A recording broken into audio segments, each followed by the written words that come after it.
Good morning, Chicago. What is up, Bears fans? Welcome to your Bears Huddle podcast, a UK take on all things Chicago Bears. I'm OW James, and this is Packers Week. We're getting closer, guys. Lambeau Field is just around the corner. The Bears are getting ready to go to war with our rivals, the Cheeseheads, in Green Bay. Obviously, final injury report is out. There's good news. There's bad news. It's the Bears. There's always good news. There's always bad news. We know that this is what we expect now, coming in to any game when the Chicago Bears are involved. Let's have a little look, shall we, at that final injury report. Tyreek Stevenson obviously did not practice all week. Is out. Look, yes, it is a loss. Obviously, Tyreek has had a pretty decent season up to the point where he got injured, but obviously Nashawn Wright will obviously fill in there. Look, Nashawn Wright is a good player. Let's face this. This guy is a player who, yes, has his weaknesses, has his issues, has his problems, gets burnt sometimes, but is a big playboy and is a guy capable of coming up with big plays. There are weaknesses to his game, of course there are, but he kind of counteracts those with those interceptions, with those forced fumbles, with those strip fumbles, and things like that. So positive there. Jalen Johnson is getting fitness back, and as you can see, Jalen Johnson was a full participant in practice this week. So fully expect Jalen to be at it and about it this weekend. And look, the fitter Jalen gets, the better. And you could see even in the Eagles game, the Eagles were unwilling to throw the ball anywhere near Jalen, and I'm sure that will be very much the same against Green Bay this weekend. Bigger news, of course, is that Rome Odunze, the wide receiver, Caleb's favourite target, is out. Did not practice all week and will miss the game against Green Bay. Hippolyte is out. Look, we knew that going into this thing, but Andrew Billings full will be available. TJ Edwards, this is massive. The fact that TJ Edwards is back and able to play. Yes, I know he has a cast on that arm, but he will be available to play, and I think this is great news. The fact that we do need to obviously make sure that our defense is getting healthier as we go into these very crucial last few weeks. TJ is a massive get back for the Bears, and the fact that we'll obviously probably have as well Tremaine Edmonds in the next couple of weeks coming back as well is huge.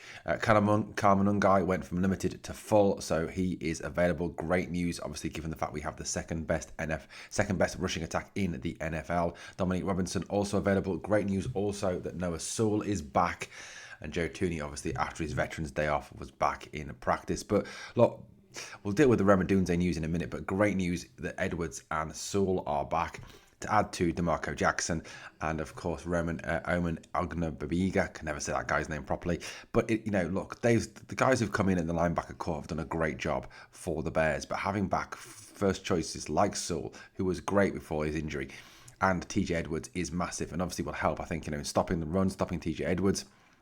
TJ Edwards stopping the likes of Josh Jacobs, for example, and obviously helping to put pressure on Jordan Love on Sunday. And that's huge news, having that tackling monster back.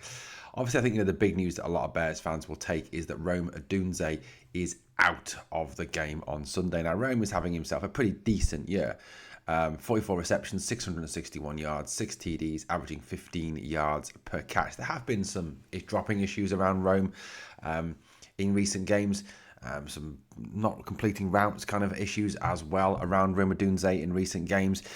But look, it is a miss. It is a miss. Caleb and Rome have got an excellent understanding. We know that. They've developed that. And that's why they were drafted together, to develop that understanding, to develop that kind of Joe Burrow, Jamar Chase kind of understanding you see from those two guys in Cincinnati. Rome Odunze is a very classy individual. He is quick, he's strong, he runs routes well. He is going to be, I think, one of the elite receivers in the NFL in years to come. However, you look at this and the whole next man up, one man's loss is another man's opportunity. It really does stand in contrast here, in terms of the fact that Luther Burden, I think, will have an increased role on Sunday. And Luther Burden has certainly done a fine job for our Chicago Bears this year when he's been called on. And Luther Burden, is a man who is playing with a bit of a chip on his shoulder, as we saw at the start of the season. He talked about the fact that all those people who overlooked him, and kind of said, picked others before him. He said they got to pay. And you know this is his opportunity now with Roma Dunze out to really step it up, and it is a huge opportunity for Luther Burden to really go out there and show us the class that he undoubtedly has. This year, 26 receptions, 328 yards, 1 TD, 12.6 average yards per reception. So certainly has not let the Bears down at any point. You know, DJ Moore obviously still available as well. He is huge. Obviously, our nominee for what Peyton Man of the Year, a quality wide receiver. Again, a massive threat. Omid Zacchaeus also available as well. The other thing I'd like to see, obviously, on Sunday is more of a role now as well for Colston Loveland, who I think he's fantastic on third down, fantastic in the red zone, and he's a guy probably one of the best route runners on the team. The way he runs his routes, the way he's armed, and also the fact that with Loveland as well, when you hit Loveland, you know that you're not just going to get the catch, you're going to get yards after catch. This is a big yards after catch monster. This year, 31 receptions, 406 yards, 3 TDs, 13.1 yards per reception. I think, you know, again, a very, very good player, and someone I think who is going to be huge going forward for the Bears. There's also Cole Kmet as well. So I think, you know, as much as Roma Dunze being out is a loss, and of course it's a loss, losing a class player like Roma Dunze, it gives opportunities to Luther Burden step up, it gives opportunities more, obviously targets to DJ Moore, more targets to Omid Zacchaeus, hopefully more targets to Colston Loveland, and will give us obviously a chance to see that. Now I know the passing attack has been somewhat of an issue for the Bears in recent weeks, and Ben Johnson himself identified that. But as I said on the podcast the other day, if you didn't catch it live, obviously please go back and check it out. Usually when Ben identifies something and says that something ain't working and something's broke, he fixes it, he makes it better, and the next week it looks good. So let's look out for that developing and improving this week against Green Bay. Yes, the conditions will be tough at Lambeau, but I've got full confidence in Caleb and the receivers that they've worked very hard this week on putting those issues right under the tutelage of Ben Johnson, Declan Doyle, Press Taylor, and others. Also, look, these guys obviously have to come up big on Sunday as well. Protect Caleb, give him time to throw the ball. They are one of the best offensive lines in football, I think up there with the Denver Broncos.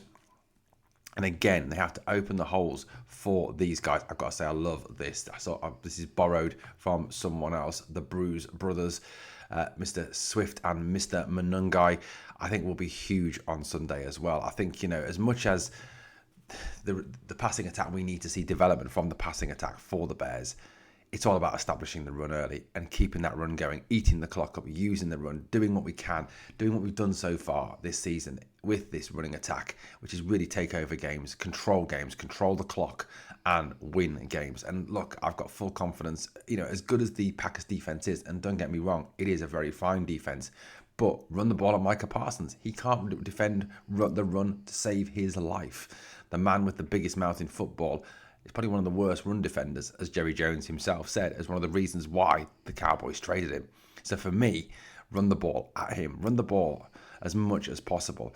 You know, I think this offensive line, these running backs have the ability to really take control of this game on Sunday against these Green Bay Packers. Guys, I'd love to know your thoughts on this.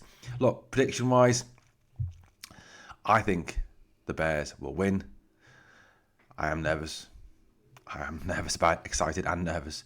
It is the Bears after all. 27-24, Bears win. Field goal to win it with a fourth quarter drive from Caleb. Guys, let me know your thoughts in the comments.